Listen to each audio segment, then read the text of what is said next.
how do you know what exactly it is that you're meant to do? There are 3 indicators. So there's passion, there's talent, and then there's mission. So many people actually do not prepare for interviews. When I ask you, tell me a little bit about yourself, it sounds like I want to know, do you like eating chicken and chapo? It's like I want to know you. But I don't want to know you. I want to know who you are in relation to this job that you're applying for. Then you cannot write an email and it's PLZ. Please send me it's UR. Yeah. And it's happening a lot in this generation. Yeah, like a lot. The fun emails.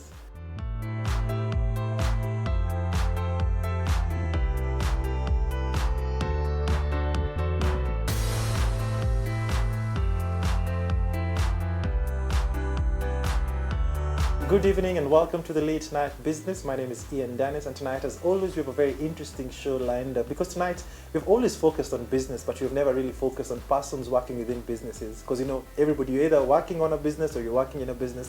And tonight, the episode, literally, you're going to be addressing working in a business and what exactly does it take for you to actually be a good employee, go up the corporate ladder. How do you position yourself? Because the guest that I have with me tonight is someone who's actually a career coach who's going to be taking us through this particular journey. But before I get to introduce my guest, I'd like to remind you that you're here at the Capital Club, the place you need to be as an entrepreneur, because one of the core things about being a member of the Capital Club is the access to the amenities within the Capital Club.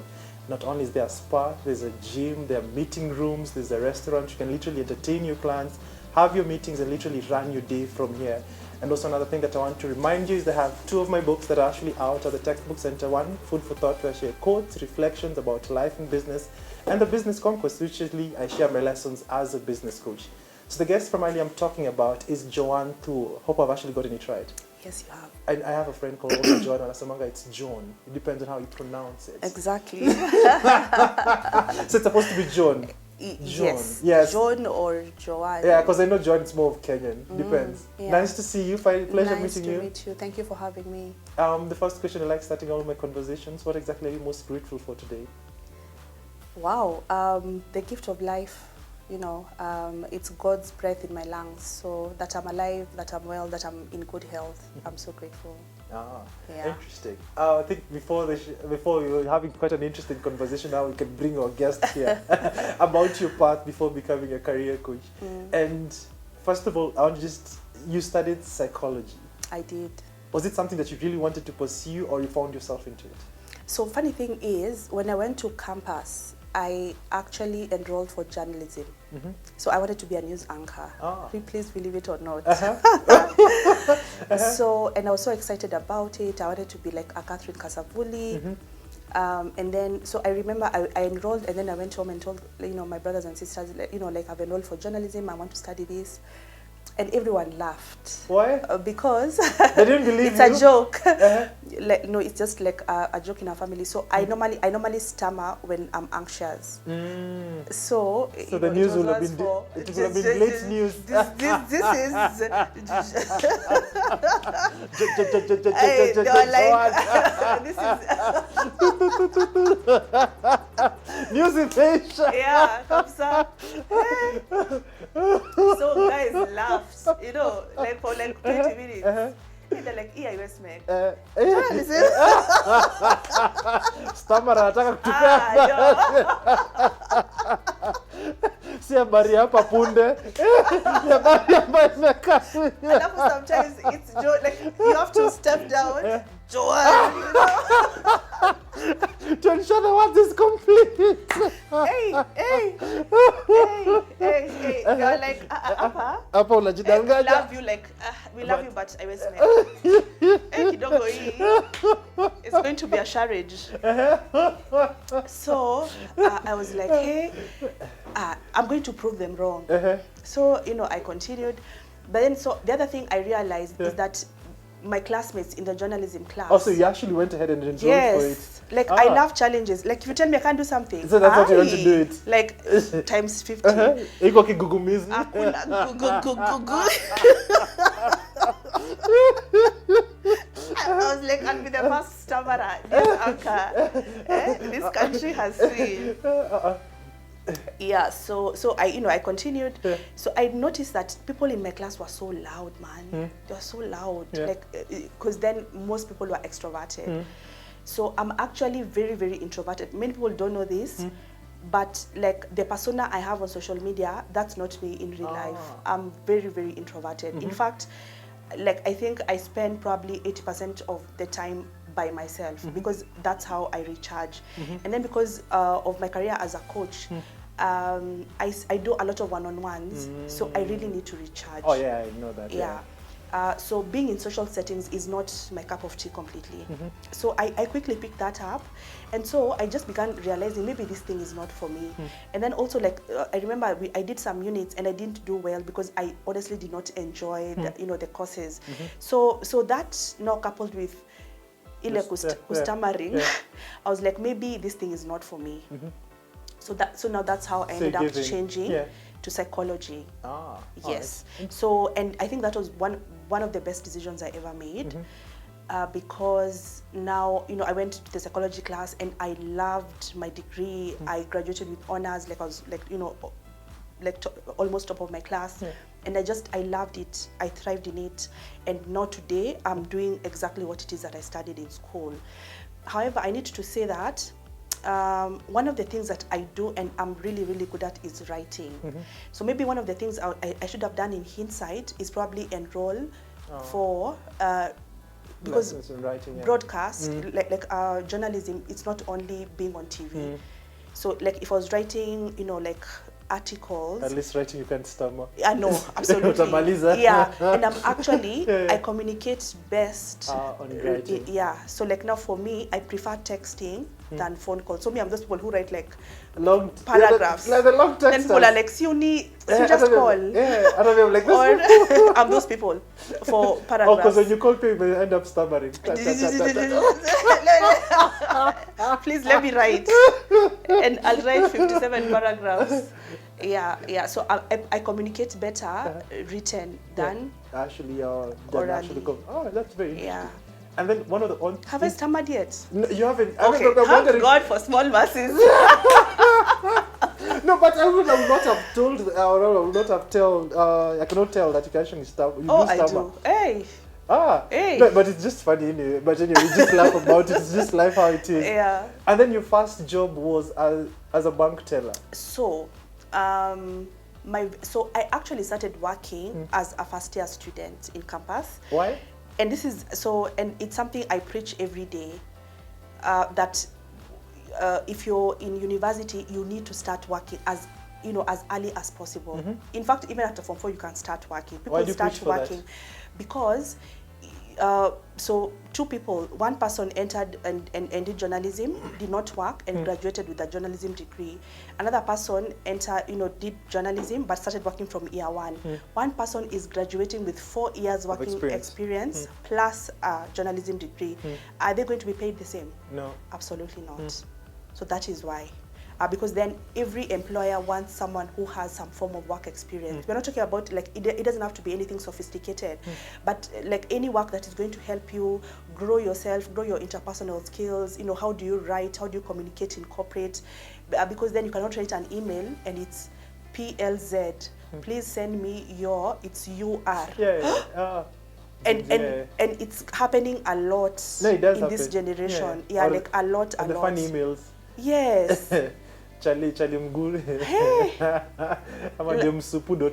@gmail.com. Yeah. So like how do you communicate? How do you speak well? Like how do you carry yourself like in a corporate setting? Those things. So like having some form of work experience really goes a long way in helping you land a job after getting the degree. After getting the degree. So there are so many people who are stuck because the people who are getting the jobs, they started working a long time ago. So there are many graduates who keep wondering, where are these jobs? But your peers, they started working a long time ago, so they get the first priority. And so what was your first job? So you said you started working in your first year? Yes. In the library. What prompted you for this? Was it you wanted money, or were you aware of this when you started off? Okay, so actually the reason why I went to USIU, so I did my journalism at USIU, and at the time, so I didn't have money for my school fees. When I was in when I was in Form 4, I lost my dad, and he was our sole breadwinner. Yeah. So when I was going to campus, like I didn't have money for campus, but I had heard that in USIU you can work and study. So that's where I actually went there. And then, you know, so first semester, I got a job in the library, and they pay a part of your school fees. Yes. Also, just being very strategic in terms of this. Yes. So it was like, oh yeah, like just arranging books. But you see, you're arranging books, but then the other, you are other work study students, so that dynamic for, you know, like how do you work with like people in a team? You're working with a supervisor. You want to, you know, you want to ensure that you clock in at a certain time, you clock out at a certain time. You need to know how to balance, because now you're working, but then you also have like exams. But then now when I started doing psychology, I looked for work now in the counseling center, in USIU counseling center, because it was now aligning with my degree. Interesting. Yeah. And then, so after finishing your particular degree, you mentioned, I don't know, at what point did you want to become a bank teller? So when I finished my campus, so of course I had a plan. So I wanted to finish, and then immediately after campus, get married. Like I had my whole life, you know, planned out. Yeah. So I got married, and then now. So you got married after campus? Immediately after, like 1 year after. You had already planned everything. Kapsa, so you managed to have 4 years experience. Yeah. Yeah. There was a plan. You're so planned. Okay. Completely. Yeah. So I got a job in the bank. Yes, you know, like when you're a wife, you want to look like, you know, you're working in the bank. You know, yeah. So it was good. But then, as I was sharing, I think me and math don't go. We are not friends. Yeah. You know those people ukiingia kwa mat, unapatia conductor 100, anakwambia sijui nipatie 20 nikurudishie. I can't do that math in my head. Naona kama unandanganya. Kwa nini nakupatia it always feels like a lie. Why are you exchanging? Give me 100 bob to nikupea 20 nikurudishie. What have we subtracted? What have we added? Yeah, I'm not able to do that. Like I'm not good in math. Your math is not mathing. No, it doesn't. So, you know, I always used to get something we used to call diffs in the bank, and I just didn't enjoy the job. But I didn't want to be that's why food doesn't work. I didn't want to be someone like who just stays at home. I wanted to be to contribute to the home. To the home.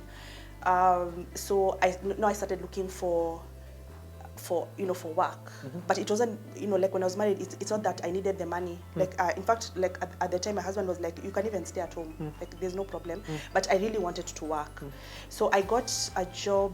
Now I looked for work that was in line with psychology. So I got work as a school psychologist in a school which I really loved. Yeah. Now there I was like thriving. I wasn't earning as much as when I was in the bank, but then I was thriving. Interesting. And then after that, now you also had a stint at IBM. Yes. So it was like the bank, and then you went to work within the school. Then you got IBM. Yes. So at the time, IBM were looking for people to work in the HR department, but you needed to have a background psychology. So I know they had maybe done their research, and they found out that for you to be an effective HR professional, you need to have a psychology background. You need to be able to understand people. That's the only way you can thrive as a HR professional. So they were very intentional that they were only hiring psychology students. So that's how I ended up getting in. Interesting. As an intern. And you had an extensive career with them? Yes, I did. How many years? Not so long. Yeah. I feel, and this is one of the things that I've learned, just because you stay in an organization for 10 years does not mean that you've done a lot. And just because you stayed in 6 months or 1 year does not mean you didn't do anything. It depends on the intensity of the work that you're doing whilst you're there. There are people who've been in organizations for 10 years, but on autopilot, wale unananga unahang koti alafu unaenda. But the CV has 25 years work experience. Then when they come for the interview and you probe them, you feel like there's nothing there. Just the coach speaking. Right. And I know many people normally ask me, how soon is too soon to move from one career to the other? But my question always is, when you're there, even for those 3 months, 6 months, what were you doing? what were you able to achieve? So I was not there for so long, but I was able to do a lot. And to do a lot and also like achieve a lot during the time I was there. So we're also just talking about in terms of you can be in a place for so long but may not be able to account for the period that you've actually been there. So I want to just, so you had this extensive career in terms of this particular movement. You started working while you were in university, you worked after university, you've done quite a lot after university. So let me just take you back to try to recount this particular journey and some of the lessons you can recount out of it. So the first one, you started working in university. And you mentioned it's very, very important for any person who's in the university to start working as soon. Why do you see this as prudent as compared to maybe just going through the university and just experiencing it? Because when you go to university the first time, it's your first time there, and you want to work, you now have no time to experience it. Why do you advocate for this? Exposure, and also learning things that you wouldn't learn otherwise if you're not in a work setting. Things just like, how do you work well with people? How do you apply what you've learned in school in the actual workplace?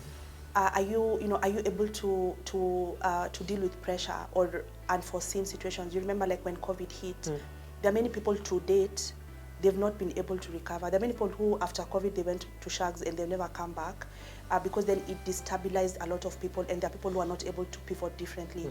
So I feel the work environment forces you to tap into things inside of you that you probably wouldn't have if you're not exposed, because then what we study just remains theory unless it's applied. But that's supposed to be the part of the internship period, because I think in every particular university program, especially the undergrad, it's the internship that you're supposed to do this for 3 months and then you wait for your job after that. Yeah. Right. Or you find it not being sufficient enough? No, it's not, because also the other advantage is when you start working, you might even begin to realize that maybe what I'm studying is not it, or it is it. It also helps to solidify what it is that you're learning. I just feel that exposure is really important. And if you're able, there are people who, they didn't work at all, they just studied, which is again like fine, but I don't know why I feel mixing both ends up producing a more rounded individual than just studying and then working. I'm also usually very against doing a degree. The people who do a degree, you do a master's, you do a PhD, and you don't do any work. I don't advocate for it at all. Why? Because then I've interacted with people who have done that, and you can see the gaps. Like you can see, especially now, not being able to work in like in a work setting, because then what they know is very theoretical. Yeah. There's also something that you also mentioned in there in terms of you need to start working as soon as possible to be able to find out if what you're studying is primarily what you're meant to do. How do you know what exactly it is that you're meant to do? How can one find out this? Because I think there's let's say for me, myself, I went into accounting because I'd seen my dad. I was not forced into it, but once I started doing it, I realized it was not my thing, but I had to finish it and then pursue media because I found it much, much later. But how can one find it earlier enough in order for one to study what they're actually suitable in? All right, so there are 3 indicators. So there's passion, there's talent, and then there's mission. So passion is the fire in your belly. So like now for you, let me ask you, what is the one thing that, what kind of work when you do it, it excites you, it gives you high emotion and high devotion? I think 2 things. Anytime I'm innovating or creating businesses, or when I'm having conversations with people, I think those are the 2 things I love, and that's how everything around me is built. Okay. Yes. And you see, that's exactly what you're doing now. Yes. Yeah. All right. So that's your passion. Now, your passion, it doesn't mean that you need to make money out of it. Do you have any passion that you just love to do it, and whether or not it makes you money, it's not important, but you just love to do? Yeah, this is one of those things. Yeah. Okay. Any other? What's it called? I do coaching too, business coaching. Primarily enjoy doing it, but it's not absolutely for money. All right. Yes. Then the second thing now is your talent. So what would you say is the one thing that you can do better than anyone else with the least amount of effort? I can build and create things. very, very easily. Like I can easily build ideas. I can really generate ideas. All right. And I can, that's primarily, my former job, my corporate job was innovation. So that's one of the things I can do easily. All right. Yeah, What my mind else? moves so fast. No, it feels like I'm interviewing you. It's fine, and it's fine, and it's fine. It's our show. They're watching us. What two. else? Like Leading, a hard skill. hard skill. Yeah. Probably. Yeah. I don't know why. Maybe you can just, because I do so many things. A hard skill. That you can say this one thing. I think I'm better than most people, and I do it with the least amount of effort. I don't know why something's not coming to mind. Probably writing a book. Okay. Yeah, probably you can say that because I do so Right. many things. Yeah, probably writing a book because Yeah. I've written. I do it easily. Okay. So like even for me, I would say writing is the one thing that I know I can do better than anyone else Yes. with the least amount of effort, and hence CV Yes. writing and writing. I love to write. So we have passion, we have talent. Then the third thing is mission. So what results are meaningful to you? When you do whatever it is that you do with your passion and your talent, what results are important for you to see in your work? Let's say, in the, what's it called, being in part of this show, I like it when someone said, I learned something and I was impacted through the conversation that you had.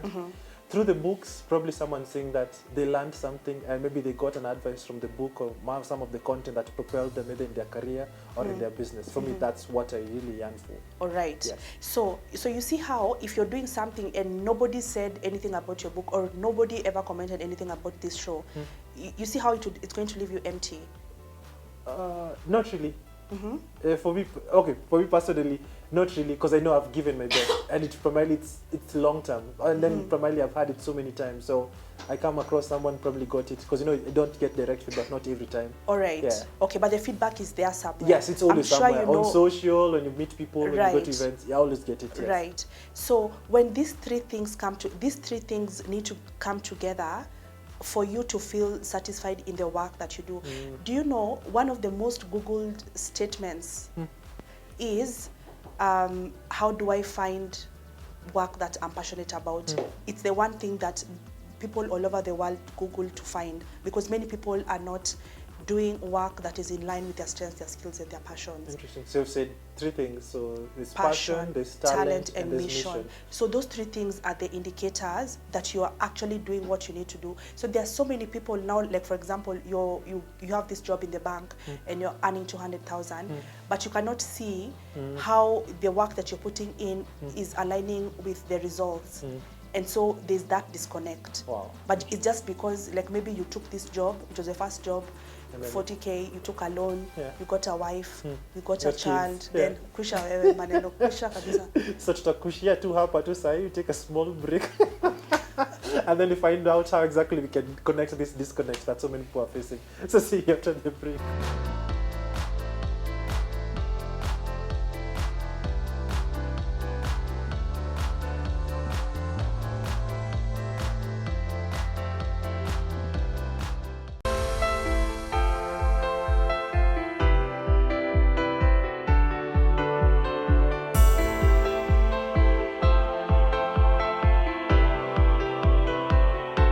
Welcome back to the show. Before you went on a break, Joan was just taking us through her career journey, sharing some of the insights, primarily as you start your career, what exactly it is that you're supposed to do. We talked about passion, talent, and mission. Hey, you're a good student. I am. I'm very good. That's why I write books. I'm impressed. Yeah, I'm very.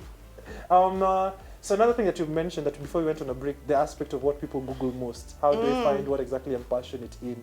So how does one find what they're passionate in, besides eating a passion fruit? Yeah, so things like what you were saying, expose yourself to work very early on, because many people have done degrees, masters, and even PhD programs just for the name. Then you have a master's and a PhD that you cannot use because then it's not in line with your strengths, your skills, too much and papers, your no experience. Right. And then now also imagine now you have a PhD, utakubali 50K.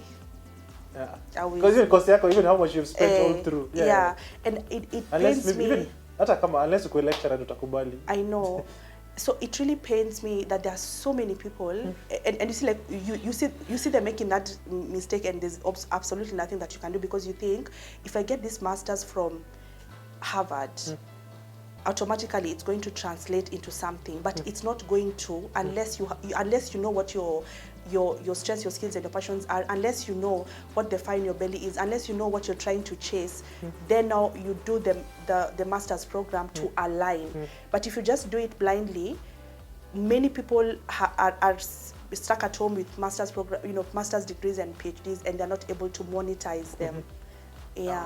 And one of the things that you mentioned, the aspect of now getting the job, because that's where the monetization, the essence, you're going to school, you want to learn it, you want to build a career. And you're in an era whereby, quote unquote, there are no jobs around. So how can one position themselves for such opportunities in an economy whereby there are less jobs, quite a lot of competition? So how does one position themselves for a job? So again, and I think I don't know why I find myself mentioning this, exposing yourself to the work, and just get yourself out there and work, even if you're working for free. Get an internship, volunteer. So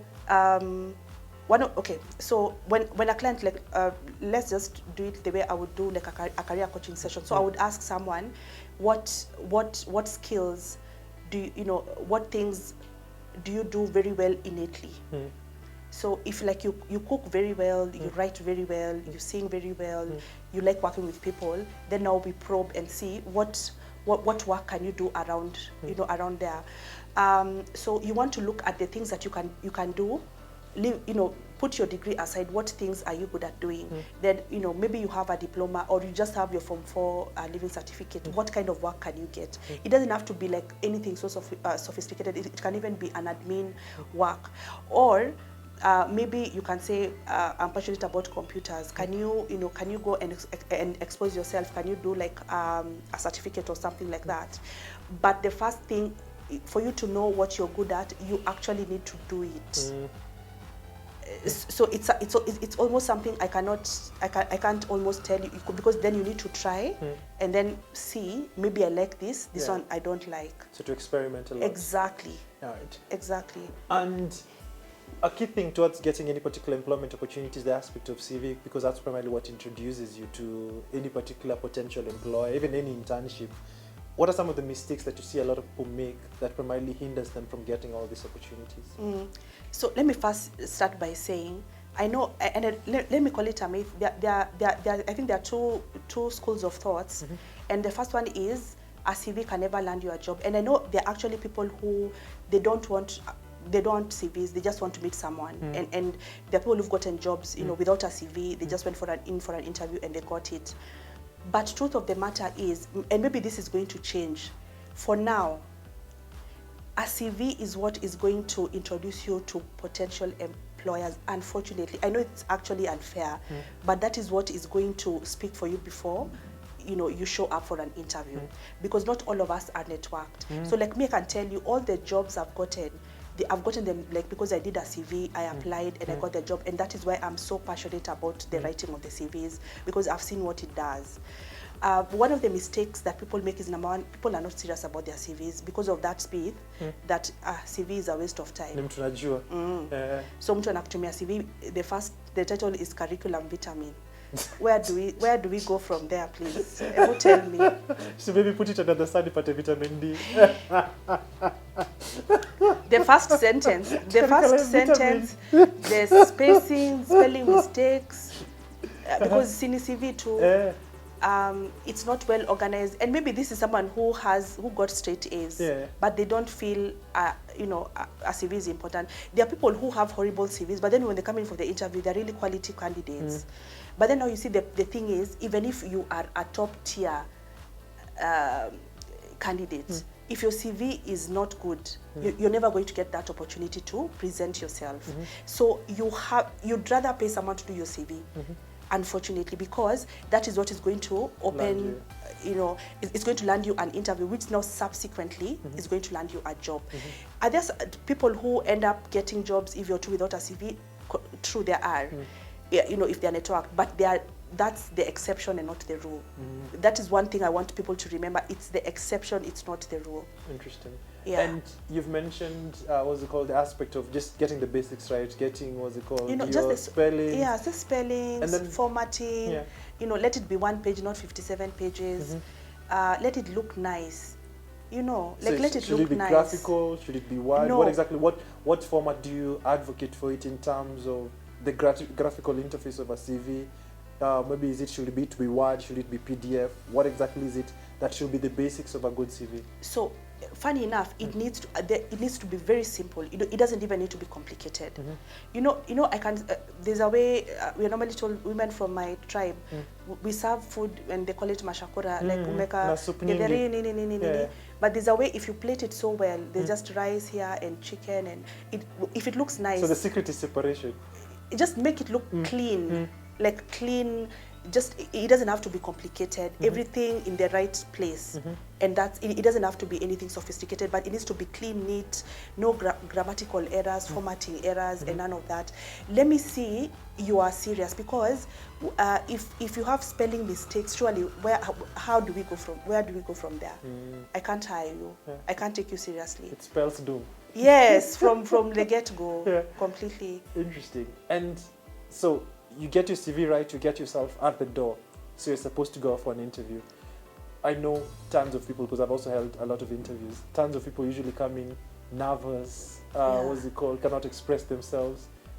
They become like you when you're angry, stammer. How best can one prepare themselves for this opportunity? Because you only have one shot. How can one best prepare themselves for this? Hey, interviewers, I'm sure you've done interviews, and you can say it's, hey, it's a way. Someone doesn't look the way they talk. It's a, like... or someone talks the way they don't look. How best can one prepare themselves? Because they all have different personalities. Agree. Yeah, but let's agree. Like, I don't know what... I mean, like... And I think more so nowadays, the interview process is becoming really difficult. And maybe it's... I don't know if we lack, we no longer take interviews very seriously. So many people actually do not prepare for interviews. So you'll ask questions like, tell us a little bit about yourself, tell me some of your strengths, tell me some of your weaknesses, and the answers you're going to hear. Okay, so let's that question, because I know tell that us, question. Tell us about yourself. So what are you supposed to say? How is one supposed to answer that? So you see, when I ask you, tell me a little bit about yourself, it sounds like I want to know, do you like eating chicken and chapo? Where did you grow up? Which school did you go in nursery school? It's like I want to know you. But I don't want to know you. I want to know who you are in relation to this job that you're applying for example. But then now, like such a question, someone will start, I come from a family of 3. And let me tell you, what my mom told me when I was growing up? That when you look at that star, so people need to avoid, so that question is primarily to address you, to address your career path. Yeah, or we ask you, what are some of your strengths? I'm the leader of my WhatsApp group. Or my church group. Hey. What's up, admin? I can do this as I'm hardworking. I can work well under pressure. And then ule mtu mwenye amesema ana work under pressure, kukinyesha kidogo hivi ana call in sick. Mafuriko. Kumeflood. Yeah, so people don't prepare for interviews. So now, unfortunately, the few who do are the ones who end up getting the jobs. Yeah. Interesting. And so also so you're covering it. You prepared your CV, you prepared yourself well, got to that particular job. Probably it's your first job. The biggest, what's it called? Because you may work at a place for a while, and then I know there's always that need to start climbing the corporate ladder. And for some, let's say I was having a conversation with a friend over the weekend. What's it called? He's been in a particular position for a long period of time and wants now to go to the next level. How can one do that? Do you have to change jobs to get a better position, or how best can one go about climbing the corporate ladder? All right, so the first thing is networks. So ensure that you're doing the best you can, and don't agree to do the best you can and no one knows. Because I know introverts, or if you have a personality like mine, there are people who end up doing so much for the organization, but then they're like, "Mimi sitaki kuringa, nataka kazi yangu ijionekane." In corporate, like you have to put yourself out there. You need to speak in meetings. When you're sending that proposal, copy whoever needs to be copied for them to see, and you're putting in the work. You need to make yourself visible. And now when I talk about networking, let everyone and their grandmother know that you are applying or you want a particular job, set up that meeting with your supervisor and your boss and tell them, hey, I think I've done this project, I've done it well, can we talk about the salary raise? There are many people who should have gotten raises a long time ago, but they never asked for a raise. And when you go now, like 3 years later, and you ask your boss, like, you know, I'm feeling underpaid, your boss is going to tell you, you never told me you wanted a raise. So, this is also another question. Probably I'll just state it to you. You've been in a place, how do you know you're now ready for a raise? How do you ask for a raise? And how do you ensure you get a raise? You know when you're ready for a raise. I'm sure you knew even 2 years ago. I'm just saying. I think people all, I think we know. We know. I don't think there's that one thing that is going to tell you, like, I'm sure when you need a raise, I'm sure you'll feel that I'm putting in so much. Maybe you've been given extra responsibilities. What the JD you're given at the beginning when you're getting this job, now the scope has really expanded. You've not gotten a raise in like 2 years. There's a problem. So how often should one get a raise? So assuming that all the factors are constant, after what period should one get a raise, and how do you go about it? I don't think I would put it. I would use that time frame as I would the effort that the input. So the input is what dictates, because as I said earlier, there are people in 3 months. What you've done is more than what some people have done in 5 years. So it's the input and not the time period. Yeah. So when you're looking to move jobs or a salary increment, you're looking at the networks, and then now how you brand yourself. So if you're thinking about getting a promotion, or you're thinking about moving to another organization, you want to think about, how does my CV look like? How does my LinkedIn look like? Who do I need to give my CV to? Who should I take for a lunch meeting at Capital Club and tell them, you know, I'm thinking about changing jobs. Yeah. Interesting. And that's also another conversation, because I know not so many jobs you'll have to apply for, some you have to literally seek. So how best can one go about this in the element whereby I want to look for a new position in this particular company? How can I go about positioning myself for such roles in a company that I'm not part of? Should you look for the HR, buy them lunch, or what should you do? So it's called the hidden job market. Those jobs that are never applied for, but then the select few normally know, and that is not where the networking really comes in handy. So like, you know about the jobs even before they've been advertised. You already know the conversations people are having, you know, that like there's this job that is going to you know, to be available. So it's the networks. But then there are many people, especially now the introverts, they are not going to put themselves out there, so they probably, you know, like, don't know. And now nowadays there's something called reverse recruitment, whereby you know, recruitment is not done the traditional way, whereby the job seeker is the one who applies, but then now we as the recruiters you know, look for organizations on your behalf. So you could actually look for firms who are doing the reverse recruitment and give them, you know, you go in for an interview, you give them your CV, and they do that like on your behalf. Oh, so that happens? Yes, it's called reverse recruitment. So primarily so you just give them your CV and you do that yourself? No. Yeah. But you know guys who actually do that? Yeah, it's slowly coming in. Yeah. Interesting. So assuming primarily, let's say, one of the core things is that you've looked for this job, you've also applied for this particular job. When do you know when is the right time to make follow-up? I know primarily the advice they say, if you don't get back to you in this period of time, primarily you have chosen a suitable candidate. But in some instances, and I know most companies primarily within that time period, they have not selected. How can one make follow-ups? I remember yesterday I was checking out TikTok, someone was just making a follow-up with HR, someone in HR. Hey, I applied for this job, I didn't get it, and then they started having a confrontation. But it was hilarious. But anyway, how does one make a follow-up on a job? Okay, so when you go for an interview, when they ask you, do you have any questions for us at the end, you can ask them, you know, how soon do I expect to hear back from you? Then you can thereafter. I'm sure they've given you a date. So if they don't get back, at that point you can ask. You can, and what I normally say, just pick up the phone and call them and ask them. Don't send a message or send an email and then now your anxiety, you're waiting. So you can only ask once or twice, and that's it. Forget about it. Like, there's no one who owes you that response, because and then also now being in having worked in HR for so long, there are so many things that can happen that can cause them not to call you. Some are ignorant, others, you know, that position open, then there's no budget for it. Sometimes they picked a candidate, they forgot to contact everyone else. So there are so many reasons why they never got back to you. But then again, now I see on this other end, there are people, you know, they're job seekers. That thing, I think they normally take it to heart so much. You know, it's like in dating, it's like you've been ghosted. Yeah, it's like you've been taking this person for drinks. Like, Then all of a sudden, amezima simu, like they are not. And you've been taking them for lunch. And you want closure. You just want them to tell me if I got it or not. So unfortunately, you just have to self-soothe yourself. Because you cannot keep calling and emailing, tell me why I did not, I want to know whether I got the job, tell me why I did not get the job, tell me why you dumped me, tell me, I want, it's you, it's not me, you know. What can I do to get it? So just let it go. Unfortunately, one of the things that we need to learn quickly is how to deal with failures and uncertainties like bosses. So they don't get back to you, it's okay, you dust it off and look for another job and move on, forget about them. It's their loss. Organ urudi soko. Kuja tuunde CV urudi soko. Kwani?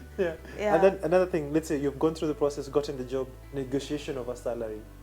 First of all, how do you determine how much you're worth being paid, especially if you're fast into this particular industry, it's your first time getting into it? How do you negotiate for a suitable salary? Because I know if you don't negotiate right, you may have a problem seeking for a raise much later. True, and that is very true. So, of course, the first thing is you want to do your research. This information is not readily available, but maybe you can have like a trusted friend who works in an organization, and they can tell you, they can give you a range. But you know, the people are making salary okoli. I know, but I mean, like you can ask maybe 3 people just to know, because what you need to know is a good range. If you graduated, if you did engineering and you got a first-class honors, and your first job you cannot be paid 25,000. It's not possible. If you're an engineering student, you know, like got a first-class honors, there are internship programs that pay, you know, up to 250,000. But there are people who do not know, or they don't have this information. So when they're offered 10K, they're like, wow, that's a lot. So you've not done your research, or you know, you've applied for this job. HR has a particular budget. They ask you what is your salary expectation. The HR has a budget of 80,000, and then you say 50K. See, she'll tell you, acha takuongezea 10K, ukwena 60K. See, you wanted 50. So there are people who are going to undercut you. There are people who are going to be honest and they're going to give you. So if you've not done your research and you don't know, many people are going to undercut you. Also, how much have you invested in your education? You know, that is going to help you know what you're worth. So like now for me, after campus, I knew I had worked. I knew I was a first class, you know, honor student. I knew what I'm giving into the organization. So I wanted something on the table, because even me, I know what I'm bringing to the table. So also like how people perceive themselves and their worth, their self-worth, normally translates when you ask them what is your salary expectation. The people who normally say, "Aki mimi nipate tu kitu tu yoyote," then the other people are going to say 1 million, and the job is an internship. So kuna kuanga na watu aina mbili. President. Na sasa hizo ofisi yake ni curriculum vitamin. Na nataka 600,000. Interesting. I think we'll continue this conversation. We'll plan for part 2, but for now, before we get to end, because the time imekimbia, I want us to just do some quick fire questions. Like after. Yes. Oh no. Hakutakuwa na kigugumizi. Let's go. Freedom or money? Money. Coffee or tea? Coffee. Go to a concert or a sporting event? A sporting event. Would you rather be social or alone? Alone. Who inspires you? Jesus. Oh Christ. Climb a mountain or jump from a plane? Climb a mountain. What's been your best age? 35. What scares you? Poverty. Are you more of a thinker or a doer? Doer. Money or happiness? Money. Tulia comments. What's the greatest risk you've ever taken? Leaving corporate to start my business. And then what is the item it's worth spending more money on for you? My kids. What's your hidden talent before I started stammering? Hidden that no one has seen. Well, maybe a few people, or maybe it's only you. Just depends. Hidden. I don't know myself. I don't know. I think I'm very good at ops. I think I'm very good in operations. Interesting. And then the final question. I'm trying to look for one that's. Would you rather travel in the past or to the future? Future. Why? I don't know. Like just possibilities. What am I looking for in the past? It's past. I don't know. No, I think. So you want to change your past? No, I think I would say the future. Interesting. Wow. Thanks so much, Joan, for having come to the show. Thank you for having me. It was so much fun. Yeah, just fun. I've enjoyed it. It is a part 2. We do. Hope you've learned a thing or two from this conversation. Joan is actually out there. She does the services of creating CVs, writing CVs. She's actually a career coach. Probably can reach her out. Instagram, LinkedIn. Everywhere. TikTok, Joan everywhere. Joan the career coach. Joan the career coach. Everywhere. Interesting. She responds to a DM. She actually gets back to you. So please seek her out in terms of you want to prepare yourself for the job market and actually just climb in the corporate ladder. Hopefully we're going to have her for another part 2 because it's been quite an exciting episode. Thank you so much for having watched the show. As always, hope you've learned a thing or two from this particular conversation.